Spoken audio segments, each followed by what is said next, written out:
Yo ahí tengo mis cuadernos. Yo no solo estoy escuchando al pastor Mario Vega, sino que estoy escribiendo y todo lo demás. Y ustedes recordarán que uno de los seminarios incluí 3 temas de ese retiro. Bueno, fue de 2 retiros, sobre Elías y Eliseo, porque hablamos sobre Elías, los temas que él ha estado hablando, ¿verdad? Entonces empecé a ver, fíjate, hijo, que espérame, porque en ese momentito, ¡plug!, el espíritu va. Psst. Y recuerdo que las notas que yo tengo en ese cuaderno fueron unas notas que yo impartí a la iglesia que en ese tiempo yo estaba pastoreando en Ciudad Merliot, allá en Santa Tecla. Entonces, porque todo lo estaba refiriendo, y ahí decía, porque a la iglesia le puse Iglesia Cristiana Familia de Dios, así nos llamábamos. Entonces empecé a leer lo que vamos a poner aquí, pero casi todo lo que vamos a ver es parte del libro de Rick Warren, de El propósito de la iglesia, así se llama el libro ese, ¿va? Eso, no, una iglesia con propósito, mire, una iglesia con propósito. Entonces, porque cuando yo lo leí, bueno, y ese libro lo regalé a un pastor, porque él me lo pidió. Mira, me dijo, ¿ya leíste este libro? Porque él lo vio todo manchado, porque yo lo que leo lo mancho y con 4 colores, mi Biblia y los libros. Me cuesta no manchar. Por ejemplo, hoy estoy leyendo un libro, wow, uno de los libros más poderosos que está, La resolución del hombre se llama. Me está triturando, me está despedazando. Increíble el libro. Entonces, ese libro no lo estoy subrayando, porque si lo empiezo a subrayar me voy a tardar 3 años en leerlo. Entonces, así nació la cuestión esta. Entonces, entonces no, me dijo él. Pero después me dijo, pues sí, me lo voy a llevar, pero te lo voy a traer, me dijo. Entonces, y seguimos trabajando, así que lo que vamos a ver aquí tiene que ver precisamente con eso. Ahora, lo interesante es, bueno, usted ve en el tema, nuestra iglesia, nuestro ministerio. ¿Mande? ¿Qué haría yo sin usted, mi hermano Ronnie?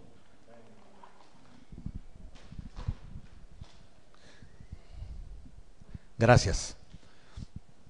Pues pensé en esta cuestión.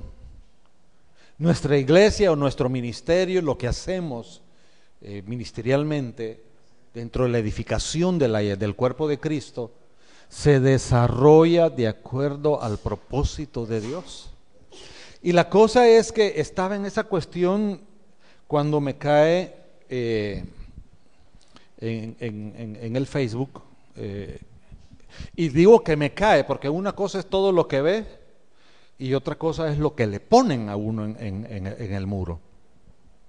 Y resulta que me llamó poderosamente la atención este pensamiento. Este pensamiento viene del doctor Gerardo Alfaro, es un hermano que vive en Estados Unidos, un maestro de teología de lo mejor que ha producido América Latina. Es salvadoreño, casado con una salvadoreña y viven allá. Ha sido maestro, hoy es maestro de uno de los mejores seminarios de Estados Unidos, fue maestro del CETECA en Guatemala, y él puso esto, la iglesia, y entendí, capté la cuestión, y le puse que esto yo lo iba a poner el día de hoy, y la esposa me le dio like. La iglesia, llámese comunidad, congregación, cuerpo, familia del Mesías, debe pasar por una reestructuración de todos sus modelos respecto a el ser de la iglesia antes del retorno del esposo. Adoración, servicio, enseñanza, presencia deben pasar por una cirugía total, dice él. un rejuvenecimiento que solo puede hacerlo el Espíritu. Pero esta reingeniería deberá pasar por una gran crisis en donde nuestros modelos, nuestras tradiciones, nuestras maneras de hacer las cosas sufrirán, y junto con ellos todos aquellos que las defienden. Y él termina poniendo: ayúdanos, Señor. El Salvador tiene una presencia de cristianismo evangélico de 116, 118 años, 1896, si usted hace la cuenta me lo dice. Y ya somos una iglesia de más de 100 años. El cristianismo entró por medio del colportaje. El hermano Francisco Pensotti de las Sociedades Bíblicas, caminando por toda América Latina, Suramérica y Centroamérica. De hecho, hay un colegio en Guatemala que así se llama, Colegio Evangélico Francisco Pensotti. Y él fue el primero que empezó a traer Biblias al Salvador y tratados, porque las sociedades bíblicas se manejan con trataditos, porciones de las Sagradas Escrituras para que la gente las lea. Pero él pasaba, venía, pasaba. Pero el primer misionero que entró a El Salvador fue de la misión centroamericana en el año 1896. En el año 1904 vino el primer misionero pentecostal, Federico Mebius, del sector apostólico, de las iglesias apostólicas que en ese tiempo y hoy, así como apóstoles y profetas y otras iglesias que tienen el nombre de apostólico, ¿verdad? Y no necesariamente porque creen en los apóstoles de hoy, no, siempre se han llamado así: apostólicos libres, apostólicos conservadores, etcétera. En el año 1910 vinieron los bautistas de la Convención Bautista, que aquí en El Salvador son la Iglesia Bautista del Salvador. Entonces, ya tenemos más de 100 años.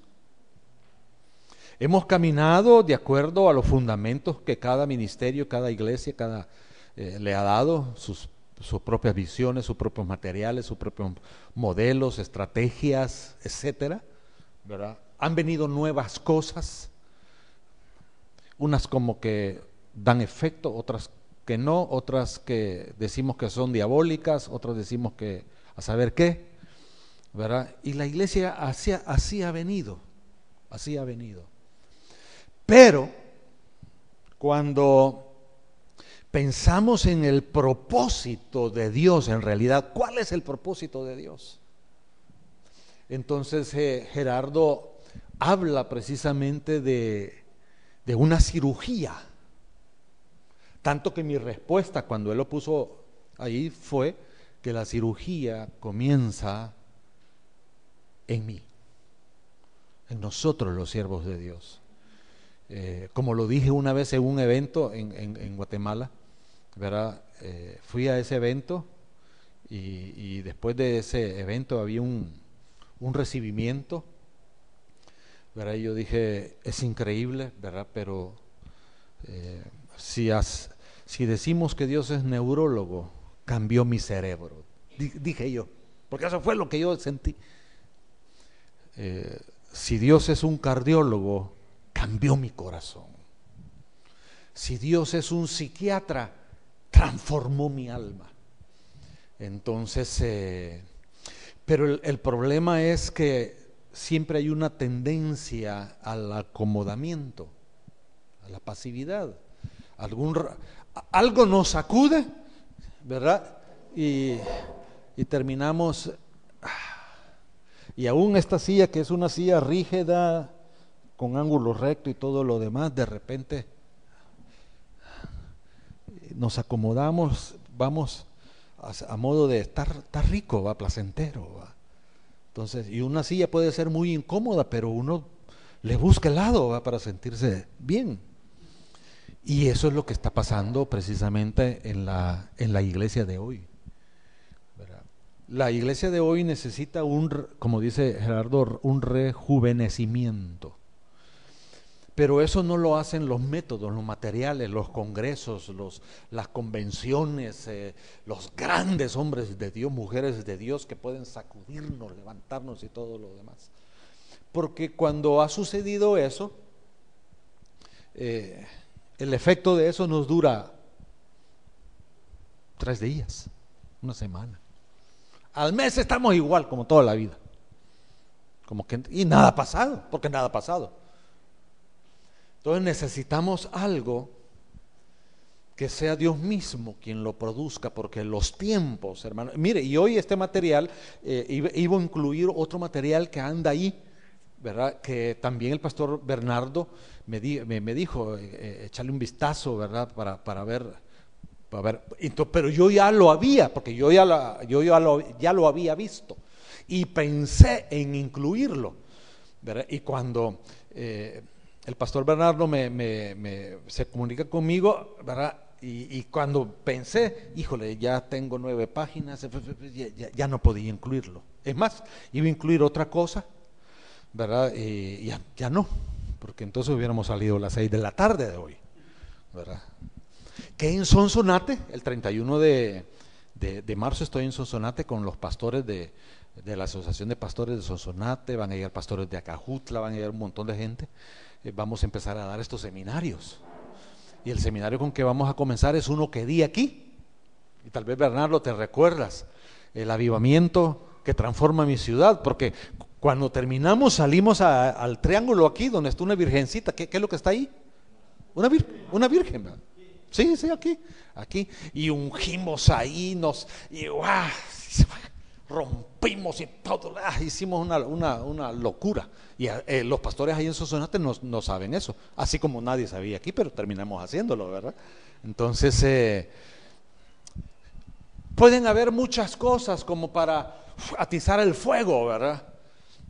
De hecho, tenemos que atizarlo, ¿verdad? El apóstol Pablo dice, aviva el fuego del don de Dios que hay en ti, ¿verdad? Cuando lo recibiste por imposición de las manos del presbiterio, ¿verdad? Entonces, algo tenemos que hacer, hermano. Algo tenemos que hacer. Porque hay algo que está pasando que no es muy bueno. Aparte de las amenazas que existen el día de hoy, los musulmanes están en serio. Armando Bukele está moviendo sus piezas para el Islam y él está feliz que su hijo haya ganado. De hecho, en el único periódico digital en español de los musulmanes en España, cuando Nayib Bukele ganó la alcaldía de Nuevo Cuscatlán, dijo primer alcalde musulmán en América Latina. Esa fue la noticia. Ahora imagínense cómo se han de haber sentido los musulmanes en España, usted. Qué chivo, nuestro primer alcalde musulmán, ¿verdad? Entonces, pero hay otras amenazas. Desde hace 3 semanas estoy dando, que me invitó el pastor Carlito Gamero, de la Iglesia Vida Abundante de las Asambleas de Dios en San Salvador, a tocar varios temas, los testigos de Jehová, el mormonismo, y vamos a terminar la próxima semana. Bueno, y creo que no vamos a terminar porque nos quedó pendiente algo del mormonismo, lo vamos a tocar y creo que nos vamos a ir hasta la siguiente semana para terminar con el Islam. Entonces, los testigos de Jehová siguen siendo los testigos de Jehová, hermanos. Siguen trabajando de la misma manera, siguen ganando gente. Esa gente es gente dedicada, gente disciplinada. Los mormones igual. En el tiempo de la guerra en El Salvador, puesto que todos eran gringos, entonces les empezaron a tildar de que eran agentes de la CIA y todo lo demás. Entonces todos los mormones gringos se fueron de El Salvador. A través de los acuerdos de paz fue como empezaron a venir, pero óigame, han venido cosas serias. Y hoy sí hay elders gringos, pero si usted ve, la gran mayoría de mormones no son gringos el día de hoy. Cambiaron la estrategia, ¿verdad? Porque el gringo en algunos países, ¿qué anda haciendo este yanqui aquí, verdad? capitalista y que no sé qué, explotador. Entonces han cambiado las cuestiones. Pero óigame, esta empresa constructora que hace colonias, Salazar Rodesno, empieza a edificar una colonia, los mormones ya tienen un terreno. Y cuando terminan la colonia de construirla, ya tienen el templo mormón. Y no, pongo este ejemplo de Salazar Rodesno porque en varias colonias de ellos así ha sucedido. Entonces, es increíble, es increíble. Por otro lado, ideológicamente, toda la visión del siglo XXI que Hugo Chávez, el mismo comunismo tradicional de Cuba, el socialismo democrático europeo y todo lo demás, ellos no han perdido ellos tienen una visión,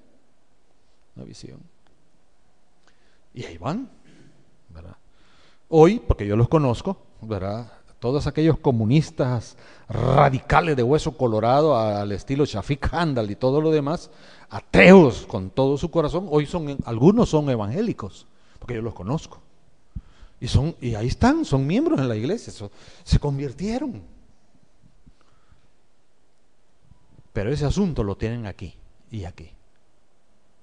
Son cristianos y hablan y van y todo, tienen buenos testimonios, ¿verdad?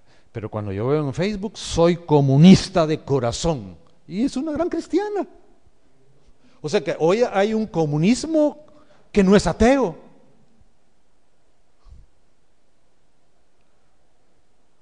Tiene sus ventajas, yo creo que sí. Porque antes, en sectores estrictamente comunistas, no había testimonio, ¿verdad? Por ejemplo, el presidente Salvador Sánchez Serén, que es interesante que aún desde el tiempo de la guerra, cuando se casó con su esposa y todo lo demás, es la única esposa que ha tenido usted. Y él dice que por 40 años él ha sido fiel a su esposa. Qué vergüenza, Dios mío, cuando pensamos en pastores. Pero él tiene una persona que por muchos años fue la empleada doméstica que aún les acompañó en la guerra. Una mujer cristiana, una mujer de oración. Y la mitad de la familia de él es evangélica y la mitad es católica. Bueno, hay algo. Y yo creo que es necesario pasar por una gran crisis, porque la iglesia de hoy está pasando por la crisis más grande de su vida aquí en El Salvador. Una crisis de identidad, una crisis de valores, una crisis de la misión. Están las iglesias. ¿Y para qué están? No evangelizan, solo se reúnen, cantan, tienen los cultos. Entonces, lo interesante es que esa reingeniería, la reingeniería es borrar todo y comenzar de nuevo. Con cosas es todo un replanteamiento, ¿verdad? Botar todo lo que nos ha arruinado para comenzar de nuevo, aún desde los fundamentos, de los elementos, los rudimentos. Entonces, pero la cuestión de Gerardo es que, óigame, así como Nabucodonosor y su reino fue pesado en la balanza, ahorita están pasando en la balanza de Dios modelos, tradiciones, maneras de ser el ministerio, y todos vamos a experimentar un cambio, y los cambios duelen, porque estamos bien ricos. Si yo me siento aquí, aún en esta cosa dura y todo lo demás, pero yo ya me acomodé, levantarme, como que que estoy bien acomodadito. Ya no se diga en cuestiones mentales de visión, de misión, de propósito de Dios. Entonces, y por supuesto dice que sufrirán todos aquellos que defienden. Porque qué cosas. Hay líderes que son más fieles a ellos mismos que a Dios. Son más fieles a su filosofía de ministerio, a su cristianismo, a su ministerio de éxito que a Dios. Entonces, lo primero que vamos a comenzar a ver, hermanos, es ¿qué nos mueve a hacer lo que estamos haciendo en el ministerio? Este es el caso de una reunión de liderazgo de la iglesia. Puede ser la junta directiva, el consistorio, el presbiterio, los meros están aquí. Estaban en una reunión normal los directivos de una iglesia para definir un programa unificado, novedoso, para ser presentado en 15 días a la iglesia. Y el hermano Juan Fiel dice que el año pasado fue bueno, que debemos repetir las cosas buenas que se hicieron el año pasado. Y él concluyó de que lo que se probó es mejor que las cosas novedosas. Se levantó, porque como tocó el tema de lo novedoso, se levantó el hermano Pedro Novedoso, ¿verdad? Entonces el aporte de él es que los tiempos han cambiado y necesitamos reevaluar. Quiero decirles, hermanos, muchos de ustedes lo saben muy bien, que todas estas cosas las tenemos aquí. Si usted trae su USB, se va con ella, ¿verdad? Entonces dice él que los tiempos han cambiado, que necesitamos reevaluar todo y proponer cosas nuevas, las cosas nuevas que necesitamos. Pero viene aquella hermanita linda, preciosa, es la hermana Dora Hacedora. Insistió apasionadamente en tomar acciones de operación rescate del movimiento Provida. Esta es la hermana que sabe detectar las necesidades y de repente forma movimientos de ayuda. Viene el macho de los hermanos, ¿verdad? Raúl Masculino. Dio testimonio que la reunión de los hombres en Cumplidores de Promesa, tremendo, ¿verdad? Cumplidores de Promesa es uno de los ministerios, tengo mucho tiempo de no oír, pero en Estados Unidos y también en muchos países, porque eso bajó a América Latina, es uno de los movimientos más fuertes en cuanto a reformar, restaurar la vida, el rol, la función de los hombres en el hogar y en la iglesia. Poderoso. Esta es la hermana, wow, la hermana linda, amorosa. Enfatizó la necesidad de comenzar una escuela bíblica en la comunidad marginal de la colonia. Pero luego está el hermano que en muchas iglesias es el hermano más poderoso de la iglesia, el hermano Carlos Pisto. Siempre preguntaba, esta es la pregunta especial de él, ¿verdad? ¿Y cuánto va a costar? Es el que va a decir, hermanos, eso es mucho dinero. Él no está pensando en nada sino en el pisto. Aun cuando hay el pisto, dice, no tenemos.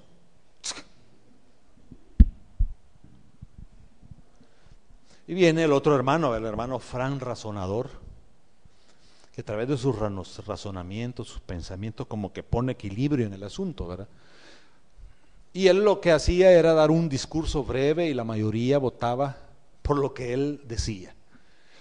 No era por estar de acuerdo con él, pero en ese momento era lo razonable y les convencieron, debería decir ahí.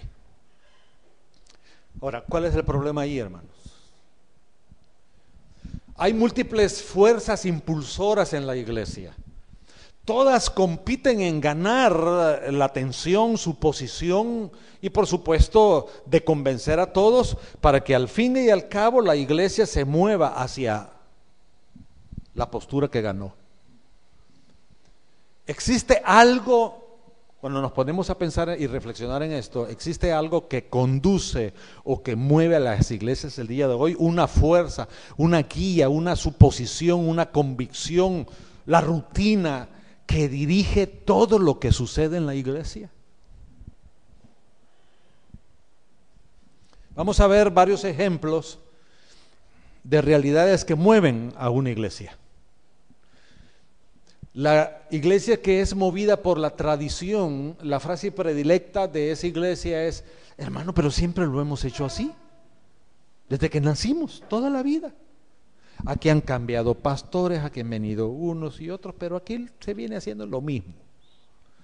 La meta de una iglesia que se mueve por tradición es perpetuar el pasado.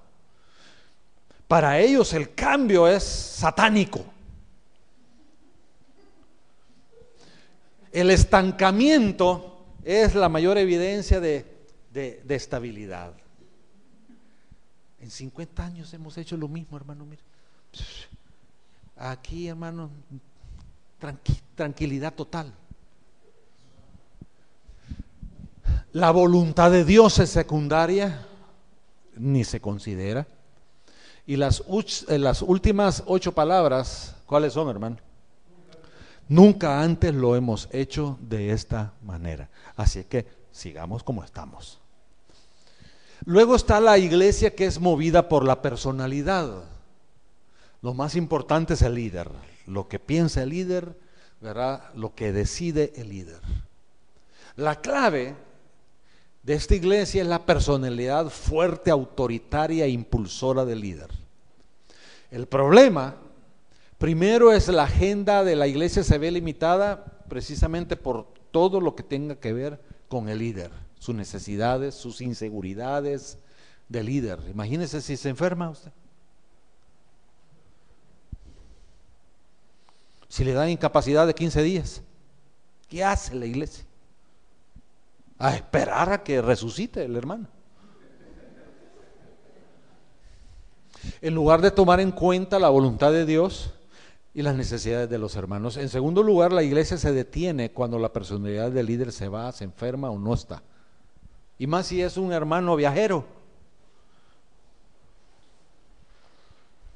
que cualquier congreso que haya en el mundo, allá va. Entonces la iglesia, tranquila. Y por último, el problema de esta situación es que el líder tiende a manipular, es autoritario. Está la iglesia que es movida por las finanzas. La primera pregunta, como lo dijimos con el hermano Carlos Pisto, ¿verdad? Que hoy no vino el hermano Carlos Corcio. ¿Cuánto costará? ¿Cómo?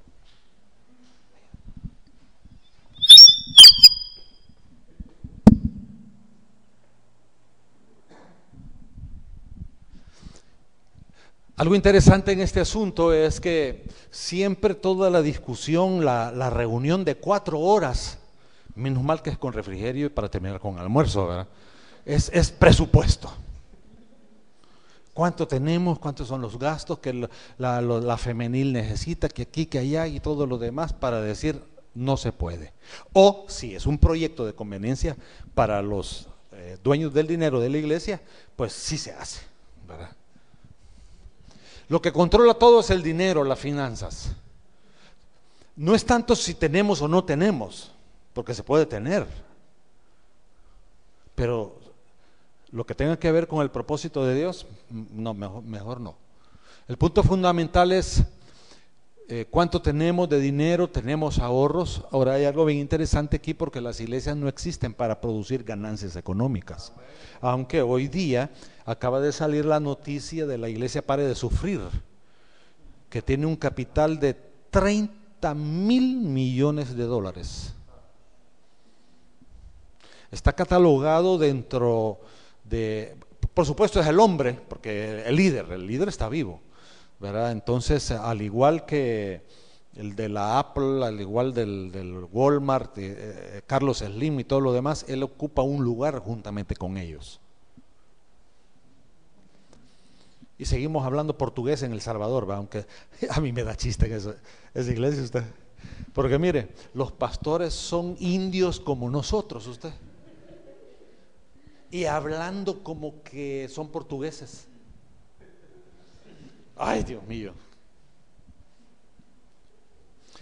¿A cuánto les hemos evitado ir al cielo por los pleitos de dinero? Las iglesias comienzan por fe y terminan por problemas de dinero. Hay otro tipo de iglesias, las movidas por los programas, donde toda la energía se concentra en mantener y sostener programas. Y la cuestión es, no, es que hay que mantener a la gente ocupada o activa, pero es alrededor de una actividad. Y lo interesante es que en cada actividad los hermanos no son activos, solo a sentarse van y a comer.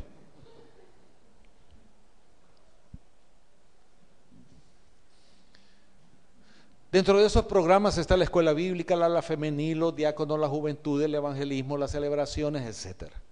Esto implica personas llenando puestos de jefaturas, que a la semana antepasada vinimos con mi esposa y estuvimos con el liderazgo de la iglesia Bethesda, de las Asambleas de Dios aquí, del hermano Coqui, y hablamos sobre esto, la diferencia entre el líder siervo y el líder jefe. El líder jefe ocupa puestos y se cree dueño. Esto implica personas llenando puestos de jefaturas, aumento de comités, porque hay hasta comité para barrer la iglesia, comité de calle, de carros, comité de luz, comité de todo. Y lo interesante es que la misma persona que forma del comité de aseo es el mismo que está en el comité, los mismísimos de siempre. Bueno, esa gente son los encargados de los programas y de nombrar personas. Cuando no funcionan los programas, los miembros de los comités se culpan entre sí y muchas veces terminan dividiendo la iglesia. Nadie se pregunta por resultados. La idea es activismo. Hay iglesias movidas por los edificios. Winston Churchill, que fue un presidente o primer ministro de Inglaterra en el tiempo de la guerra, de la Segunda Guerra Mundial, dijo: formamos nuestros edificios y luego ellos nos forman a nosotros. Los miembros gastan más de lo que pueden para mantener al edificio. Los pagos y el mantenimiento es el rubro más grande del ministerio. Todo es lo administrativo. Ahí se va todo el dinero. ¿Qué cosas? Todo el dinero se va ahí y el pastor aguantando hambre.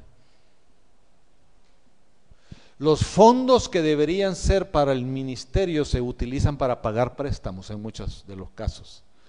La cola termina moviendo al perro, dice un dicho. Hay otras iglesias que son movidas por actividades. Ya hablamos algo de esto en relación al programa. La iglesia, al ver el calendario, es movida por actividades. Se tiene lleno todo, pero si ya hay algo nuevo que quiere entrar, no, ya no hay. Estamos ocupados todo el mes. Si quiere, hermano, podemos hacer esa cuestión en el año 2020. La meta es mantener a la gente ocupada y que asista. Cuando termina una actividad, sucede algo, ¿verdad? Todos están cansados y se comienza a trabajar para la siguiente actividad. Mucho activismo, poca productividad, pocos resultados. La asistencia en cada actividad es la única manera, y esto hay que corregirlo, es la única manera de medir fidelidad y madurez en los hermanos. Hay otras iglesias que son movidas por los inconversos. Son iglesias que siempre están pensando en los inconversos y tenemos que hacerlo. Todo se va a resumir actividades evangelísticas y que el evangelista va a venir más bien, ¿qué evangelista es? ¿Va a venir ahora? ¿Cómo lo vamos a atender? ¿En qué hotel lo vamos a poner? La propaganda, volantes, afiches, anuncios en la radio, ¿Y cuánto va a costar? ¿Verdad? Y ahí no importa lo que cueste, pero hay que hacer la actividad evangelística. Pero ¿cuál es el problema? Pocos resultados. La mayoría de la iglesia no participó, solo fue a la cruzada, a la campaña. Cansancio en los responsables, en los que movieron toda la actividad, y la iglesia no hizo nada, solo fue espectadora. Es increíble el desgaste cuando los líderes y las iglesias son movidos por cualquier cosa y en realidad no se hace nada. Nada de resultados, nada de acuerdo a los propósitos de Dios. En realidad, hermanos, lo que necesitamos es una nueva perspectiva. Porque podemos perpetuarnos y perpetuar toda la... ¿Qué hace una iglesia? ¿Qué hace una iglesia? Los cultos, los domingos atender a los niños, llámese escuela bíblica dominical, escuela bíblica, escuela de niños, iglequid, ¿verdad?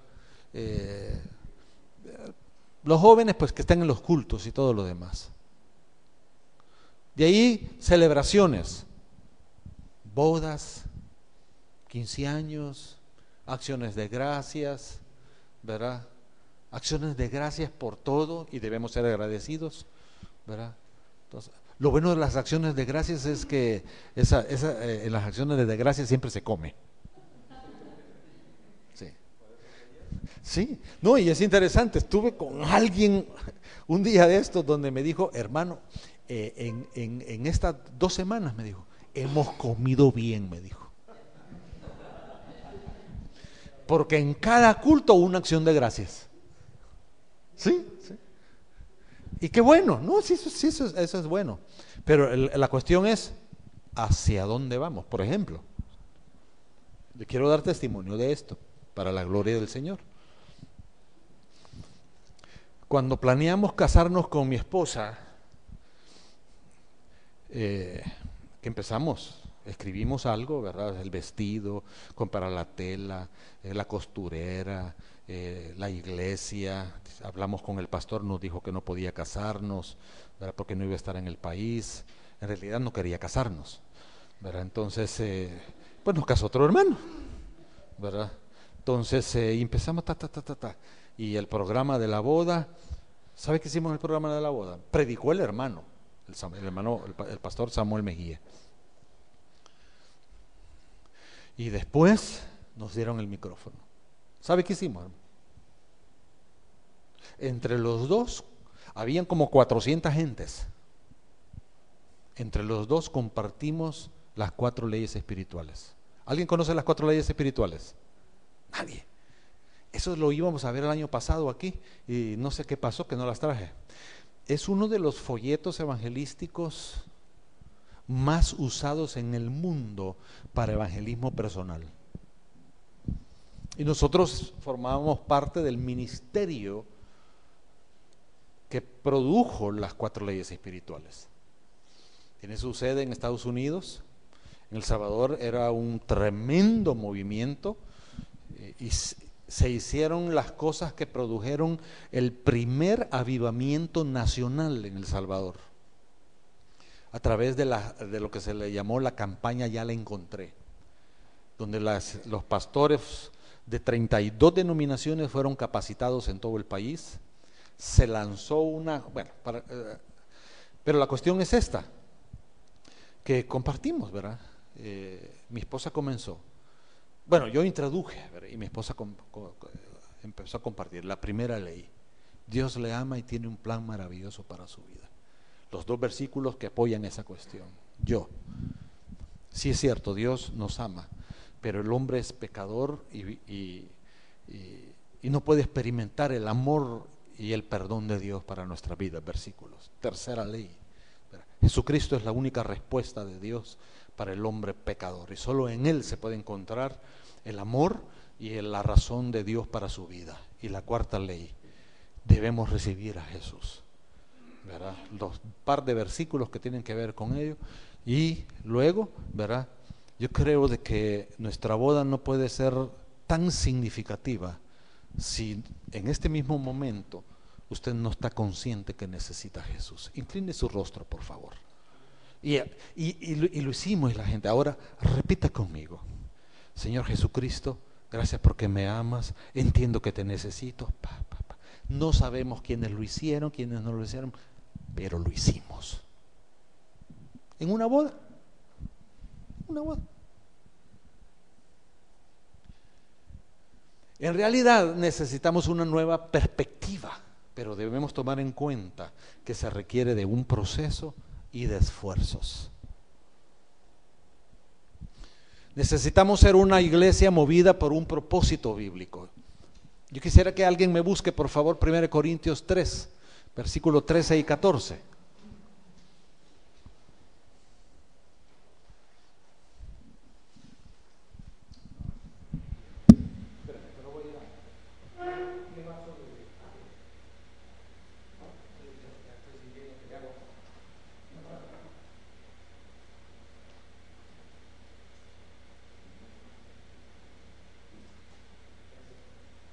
Muy bien. 1 Corintios 3, 13 y 14, ¿qué dice? ¿Alguien me lo lee? La obra de cada uno será manifiesta, porque el día la declarará, por sus virtudes será revelada, y la obra de cada uno, cual sea el fuego, la probará, y permaneciere la obra de alguno que sobreedificó, recibirá recompensa. Muy bien. Es ese versículo que está ahí, pero yo quería que alguien lo leyera. A esto es lo que generalmente se le conoce como el tribunal de Cristo. El tribunal de Cristo no es de condenación, no es de juicio. Es un juicio, pero ¿para qué es? Es para que la obra que cada uno de nosotros, esto casi no se habla en la iglesia, que consta, hermano. ¿Qué es lo que va a pasar? Va a ser por un fuego, no de condenación, sino es un fuego para que sea revelado, se dé a conocer, se manifieste la obra y la calidad con que hicimos esa obra. El fuego va a probar eso. Si permaneciere la obra de alguno que sobreedificó, recibirá recompensa. Hablemos un poco de iglesias bíblicas, iglesias saludables. Bueno, quiero ver. Hoy no está mi hermano Rubén, no sé por qué no vino. A lo mejor él es del ejecutivo de la Iglesia Apóstoles y Profetas, pero no vino Willy, que está en ayuno. Mientras nosotros estamos bien aquí, bien fajados, ¿verdad? Bueno, que el Señor les ayude. Tenemos que ayunar, hermano. Sí, hermano. Yo ahorita, desde hace unos días, el Señor me está moviendo a un tiempo de ayuno. Lo he hecho por toda mi vida. Así, por toda mi vida. En un tiempo de ayuno. El Señor me da 10 nombres. 10 nombres por los cuales orar. Y ahí estaba mi hermano Sergio Solórzano. En el tiempo donde nadie sabía nada y en el tiempo de la mayor crisis que él pasó. Mire qué cosas, hermano. Bueno, ¿por qué dije la cuestión esta? Alguien que me diga cuando sean 5 para las 10 para poder ir cerrando toda esa parte para ir a tomar el refrigerio, ¿verdad? ¿Quién me lo va a decir? Es que lo declaro mi asistente, hermano.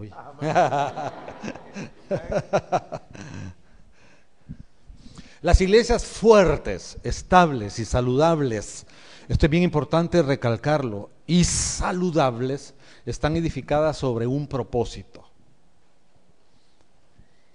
Proverbios 19:21 dice: muchos pensamientos hay en el corazón del hombre, mas el consejo de Jehová permanecerá. Yo puedo tener una mente brillante, hermano, estrategias, wow, hasta pueden parecer que son revelación de Dios. Pero si yo no tomo en cuenta el consejo del Señor, a ver, ¿qué es lo que permanece? La garantía de que esto nos va a dar resultados, a que hay bendición, es el consejo del Señor. Muchos se la quieren llevar de superbíblicos para levantar su arrogancia, pero al fin y al cabo, solo los que toman el consejo de Jehová hace que las cosas caminen bien y con resultados de Dios. ¿Para qué existimos en realidad? Esto nos debe hacer definir nuestro propósito, hermano. Por eso nos es imperativo capturar una clara visión de lo que Dios quiere hacer con nosotros. Debemos saber no solo que Dios nos ha llamado, sino a qué nos ha llamado. Los líderes siervos y las iglesias saludables y vigorosas están construidas sobre los principios eternos de Dios. ¿Creen eso, hermano? ¿Creen eso, hermano? Beneficios de ser una iglesia con propósito. Nunca se puede construir un edificio más grande de lo que el cimiento puede aguantar. Esto usted lo sabe muy bien, ¿verdad? Yo no sé si alguno de ustedes fue albañil, maestro de obra, ¿verdad? Pero, o sea, el fundamento debe de tener todo el soporte para aguantar, aunque sea una casa sencilla, hermano. Pero si usted no le pone fundamento a su casa, en lo mínimo, ¿verdad? Si no amarra toda la estructura ahí abajo, hermano, de repente la pared la vamos a ver que está ahí inclinada. Esto implica tiempo para poner un cimiento sólido. Los cimientos nos hacen, esto me acaba de hacer recordar,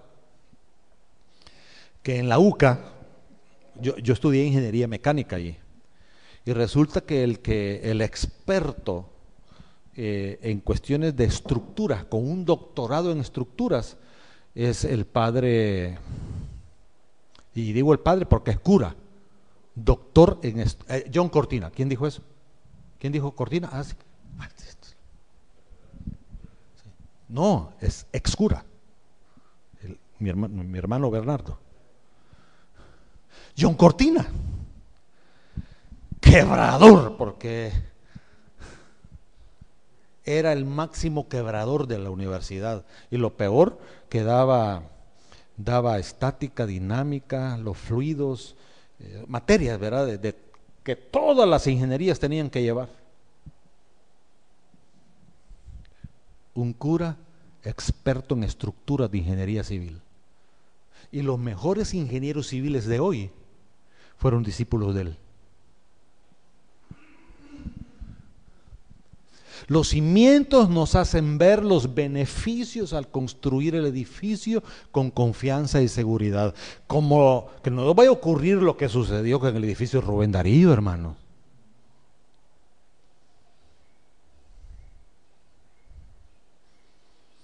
Que cuando vinieron a ver y ya se habían dado cuenta y ya lo habían advertido, hermanos, que a saber qué movida hubo, hermanos, donde encontraron estructuras que estaban vacías de concreto.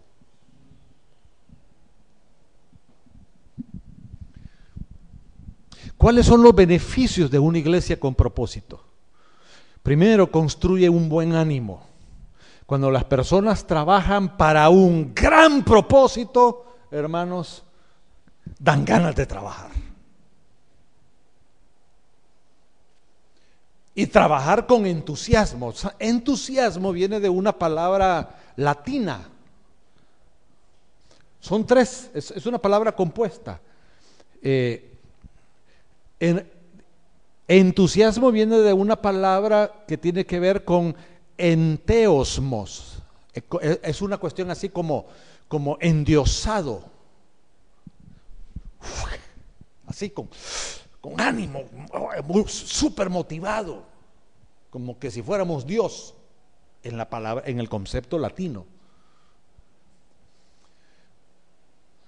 Proverbios 29:18 dice que sin visión el pueblo se desenfrena.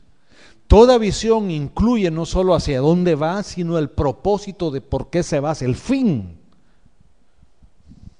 Hay Biblias que traducen visión, profecía, pero en el concepto más sano y correcto posible. No estamos hablando de adivinación, de estar profetizando, no.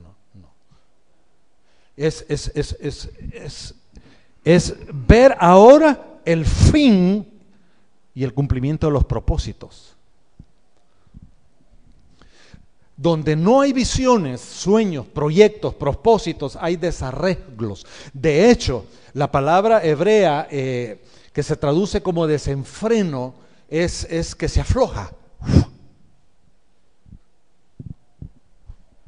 No estamos aferrados, amarrados. No, si yo aflojo esta cuestión, se me cae. No puedo retenerlo. La otra cuestión, beneficio, hermanos. Bueno, para concluir, construye un buen ánimo. Hermano, es increíble, hermano, cómo hacemos la obra del Señor, hermano. A la fuerza. La lentitud así, ¿verdad? Van a los cultos los hermanos arrastrados.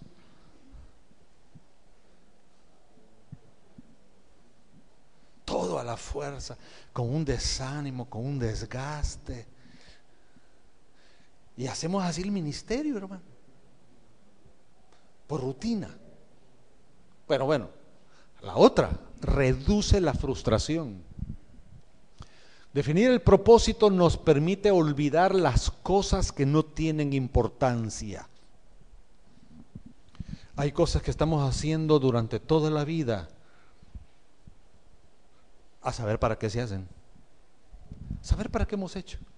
Son cosas irrelevantes, sin importancia. Entonces, el definir un propósito nos va a ayudar en esto. Mire, tantos recursos, energías, dinero se gasta para terminar frustrados. El esforzarnos y sacrificarnos por algo que no vale la pena frustra. Pero por otro lado, no solo sabremos dónde enfocarnos, sino lo que debemos hacer.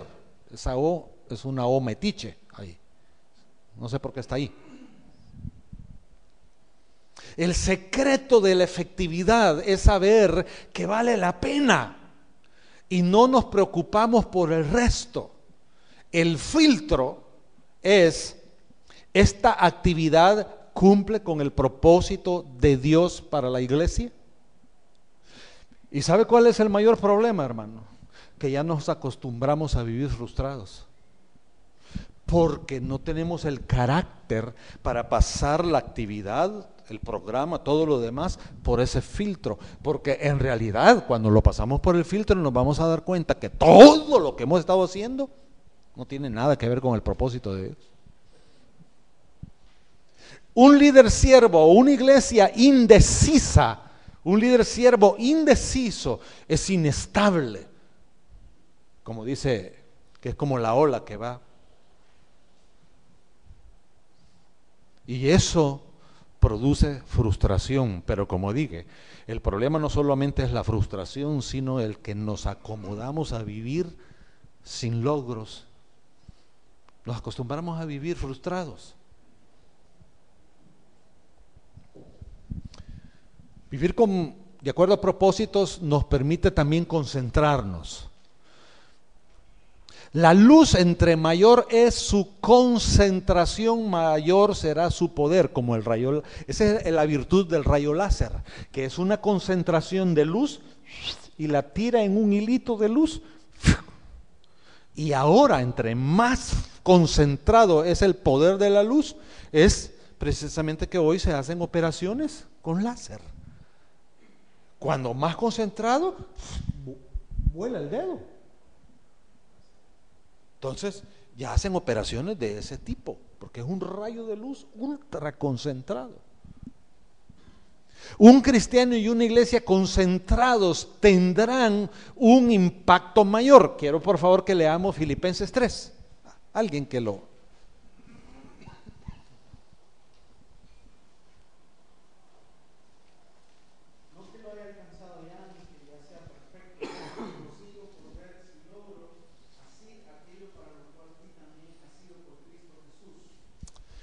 Cuando dice asir es tomado.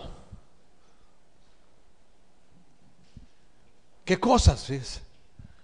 Pablo sabía muy bien eso. Él sabía por qué en realidad fue llamado, por qué fue enviado. Existe una trampa y es prestar demasiada importancia a cosas menores, superficiales, donde nuestra energía realmente se disipa, se desperdicia y se hace difusa y el poder se pierde. Por estas razones debemos prestar atención a enfocarnos y concentrarnos en los asuntos que valgan la pena, y lo que vale la pena es en los propósitos de Dios, como vamos a ver, porque vamos a ver los 5 propósitos que determinaron el ministerio del Señor Jesús, los 5 mismos propósitos que determinaron el ministerio del apóstol Pablo y los 5 propósitos que definieron el ministerio de la iglesia del Nuevo Testamento. Eso es lo que vamos a ver en lo que resta. Otro beneficio es que atrae la cooperación. Los cristianos comprometidos quieren unirse a una iglesia que sepa para dónde va. Una iglesia que no tiene propósitos definidos, hermanos, mire, la gente se queda porque está acostumbrada a no hacer nada. Pero la gente, hermanos, que sabe muy bien, ¿verdad?, mejor se va a buscar otra. Y no le eche la culpa que el otro pastor le robó su miembro. Porque puede ser que no sea así. Puede ser que allá esté funcionando. Todos buscan algo que le dé significado, propósito y dirección a sus vidas. Esos son pasajes bien importantes, los vamos a emitir porque hay otros pasajes que vamos a leer más adelante, ¿verdad? Pero tanto en la época de Esdras, en la época del apóstol Pablo, podemos ver eso, que la participación es clave en el logro del propósito. La otra cosa importante de vivir de acuerdo a propósitos es que nos ayuda a la evaluación. Como lo dice 2 Corintios 13:5, que debemos examinarnos, o sea, probarnos para no ser reprobados. Mire, hermano, tanto en la escuela, en la universidad, en un diplomado, en un instituto bíblico, donde sea, ¿cuál es el propósito de los exámenes? Los exámenes, hermanos, aun cuando el maestro de eso sea de esos yuca quebradores, en realidad, hermanos, no es reprobar al estudiante, es aprobarlo. Ahora, ¿y por qué salen reprobados? Porque no estudian, hombre. Pero el propósito del examen es pasar, es pasar. ¿Cómo se evalúa un líder o una iglesia a sí mismos? O un padre, o una mamá, o esposos. Pues en primer lugar, hermanos, no debemos compararnos con otros, porque eso va a traer frustración. Cuando yo me mido con una medida de un hombre que es mejor que yo, me voy a ver hecho leña, pobrecito, miserable, porque no voy a ser igual que él. Por eso es un problema tremendo comparar a los hijos con los hijos del vecino. No, hermano, está matando a sus hijos. O del hijo de la comadre. Lo que debemos preguntarnos es, ¿estamos cumpliendo lo que Dios espera que hagamos? Yo creo que ese es el factor que debe evaluar a nuestras vidas, en todas las áreas de nuestra vida.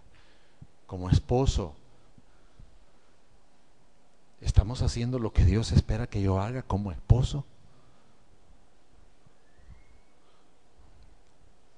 Porque puedo ser el tirano más desalmado, hermano. Me gustó un mensaje que yo tengo el cassette. No sé a dónde lo tengo, pero lo oímos con mi esposa. Fue un mensaje del pastor Mario Vega hace muchos años sobre el maltrato que hay dentro de la realidad evangélica, donde él incluso tocó pastores desalmados que maltratan a sus esposas. sigamos. La definición, que por cierto, mi hermanita linda, óigame, se recuerda que una vez hablamos. No se me ha quitado de la memoria el poder tocar situaciones, temas que tienen que ver con esposas de pastores. ¿Sí? Que una vez hablamos sobre eso, que es solo tema de ministerio, ¿verdad? Entonces, sí es cierto, pero ahí lo tengo. La definición, oiga, de propósitos, porque hermanos, mire, hay varias cosas aquí, hermanos, que hay ministros de Dios, iglesias, hermanos, que termina un año, inició el otro año, hermanos, y no tenemos escrito nada respecto a lo que, siquiera a lo que quisiéramos para este año. Estamos hablando de planificación, o por lo menos de poner, ¿verdad?, algo de lo que al terminar el año ¿qué quisiéramos que al terminar el año tengamos? Ya no se diga propósitos. La definición de propósitos debe de ser la norma para medir la salud y el crecimiento. Por supuesto, los objetivos y las metas me ayudarán a eso, ¿verdad? Porque al fin del año bauticé 20, bueno, pero estaba que hubiéramos querido 30 teníamos, pero logramos 20. Por lo menos ya pudimos comparar, vámonos para el otro año. Por eso no hay relación entre tamaño y fuerza de una iglesia. Hay grandes y fuertes, grandes y débiles, pequeñas y fuertes y pequeñas y débiles. ¿Qué define eso? El propósito. Porque, hermanos, hay iglesias grandes. ¿Y qué? Yo fui maestro del seminario del Taber Central. 60, 70 alumnos que tenía. Y yo les decía, ¿ustedes creen que el Taber Central a mí me apantalla solo porque los miles? No, pastores, hermanos. Y Toby Junior fue mi alumno en la Universidad Evangélica. El tamaño...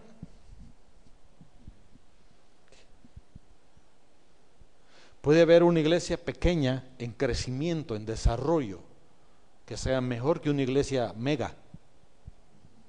Ahora, hay iglesias megas con muchos respetos. Hablando del Taber, perdonen los del Taber.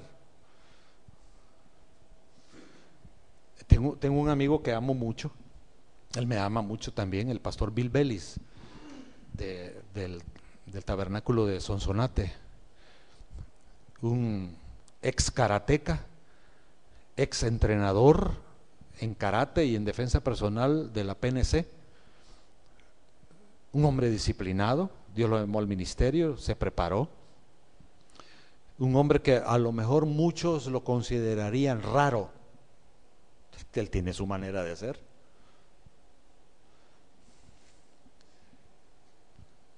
Pero es increíble.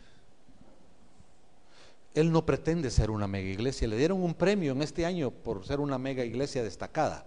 Le dieron su asuntito.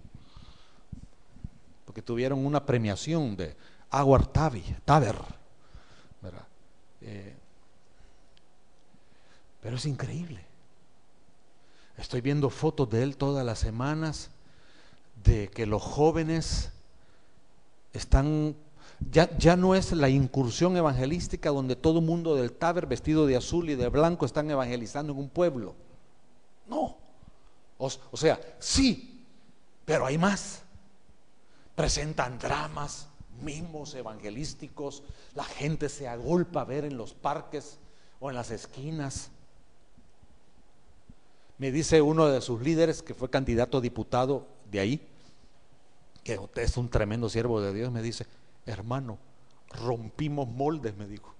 Ya tenemos ministerio de alabanza, me dice. Porque ahí no hay ministerio de alabanza. en alguna que otra, sí, pero los regañan, porque yo sé de algunos que los han regañado. La cuestión es, hermano, el darnos cuenta que sin propósitos no podemos vivir. La iglesia será más fuerte y saludable entre más esté movida por el propósito de Dios. Cuando vemos a nuestro Señor Jesucristo, de cómo su vida y ministerio estuvo de acuerdo a los propósitos de Dios, solo en Juan 17, no tenemos tiempo para verlo, nos hace ver varias cosas según ese capítulo. Primero, que Jesús siempre estuvo animado y motivado, aún cuando la oposición era que querían pescarlo para matarlo. 3 años y medio que quisieron, problemas, necesidades, ataques, y él sabía que había venido, como vamos a ver ahí. Nunca estuvo frustrado, evitó hacer lo que no tenía que hacer. Evitó hacer lo que no tenía que hacer, porque hubiera caído en el religiosismo de los fariseos. Pues es lo machiche, vivir con hipocresía, ¿verdad? Que la religión le decía que tenía que ayunar, y ahí salían, ¿verdad? En el día de ayuno, que ni ayunaban, ¿verdad? Salían en las calles, el rostro todo enmascarado y todo lo demás. Entonces ya todo el mundo sabía, el siervo de Dios está en ahí.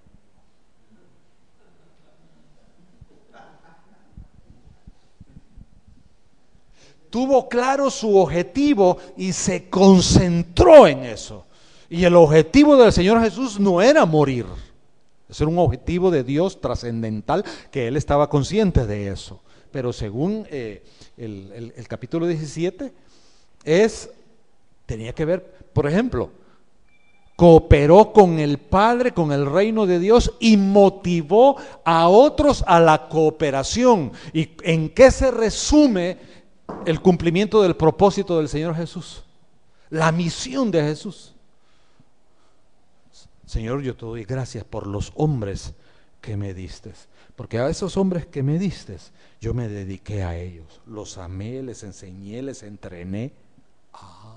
Y entonces dijo, he acabado la obra. ¿Cuál fue en realidad la obra que Jesús vino a hacer aquí en 3 años? ¿En qué ocupó? En formar 12. Ahí ocupó toda su energía. Tuvo tiempos de reflexión, de oración, evaluación de acuerdo al propósito de Dios. El resultado, tuvo un ministerio fuerte, vigoroso, saludable, que aun cuando el equipo que él formó, cuando lo apresaron y lo crucificaron, como que creyeron que no sirvió para nada el asunto. La resurrección de Jesús cambió todo el escenario. Ya no se diga en el derramamiento del Espíritu Santo, ¿verdad? Entonces la cuestión en cuanto a Jesús es que Él cumplió con el propósito de Dios. Y nosotros podemos hacerlo, hermanos. Hoy día, las iglesias, no quiero emplear el término exitoso, las iglesias exitosas, no. Más bien, como hemos visto algunas veces ahorita, iglesias saludables tienen que ver precisamente con esto. Características de un propósito de acuerdo a los propósitos de Dios. Porque esto es bien importante, hermanos. Y yo quiero motivarles que al salir hoy de aquí, usted en algún momento en la tarde, en la noche, usted pueda tomar un lapicero y pueda plasmar, de acuerdo a lo que hemos visto y de acuerdo a la realidad suya en su ministerio, su iglesia, su gente, ¿verdad? Pueda escribir. Como vamos a ver, aquí vamos a tomar algunas ideas. Cuando hablamos de vivir como hijos de Dios, como sus siervos, con nuestros ministerios en la iglesia y en la obra de Dios, no se trata de crear los propósitos, sino de descubrirlos y definirlos para nuestras vidas y para nuestras iglesias, porque los propósitos están en la palabra, ya lo vimos, en el consejo de Dios. Al ir a Efesios 3, de 9 al 13, está hablando de la esencia del propósito eterno de Dios, y ahí habla conforme al propósito eterno, cuando habla de la multiforme sabiduría de Dios que es dada a la iglesia para darlo a conocer a los principados y potestades, dice ese pasaje, de acuerdo al propósito eterno de Dios. Hay propósitos, hermanos, que no se los sacó de la manga de la camisa, son propósitos eternos, dice esa porción. Entonces, está hablando para que la iglesia sea el testigo y el instrumento para cumplir su misión, su tarea de acuerdo a este propósito eterno que no debe desmayar en eso. Jeremías 5, versículos 1, 5 y 10, vemos ahí el llamamiento de...